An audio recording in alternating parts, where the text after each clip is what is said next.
بسم اللہ الرحمن الرحیم۔ السلام علیکم۔ میرے یوٹیوب چینل میں آپ سب کو خوش آمدید۔ امید کرتی ہوں آپ سب خیریت سے ہوں گے۔ رسول اللہ صلی اللہ علیہ وآلہ وسلم نے فرمایا، اللہ تعالیٰ چھینک کو پسند کرتا ہے کیونکہ وہ بعض دفعہ صحت کی علامت ہے اور جمائی کو ناپسند کرتا ہے۔ اس لیے جب تم میں سے کسی کو جمائی آئے تو اپنی قوت و طاقت کے مطابق اسے روکے، اس لیے کہ جب تم میں سے کوئی جمائی لیتا ہے تو شیطان ہنستا ہے۔ ایک مرتبہ پھر دہرا دیتے ہیں حدیث شریف کی یاد دہانی کے لیے۔ رسول اللہ صلی اللہ علیہ وآلہ وسلم نے فرمایا، اللہ تعالیٰ چھینک کو پسند کرتا ہے کیونکہ وہ بعض دفعہ صحت کی علامت ہوتی ہے اور جمائی کو ناپسند کرتا ہے۔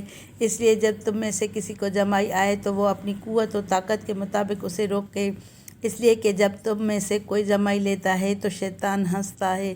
صلو علی الحبیب صلی اللہ تعالیٰ علی محمد صلی اللہ علیہ وآلہ وسلم۔ ویڈیو کو لائک کر کے شیئر کریں، اور اگر میرے چینل پہ نئے ہیں تو چینل کو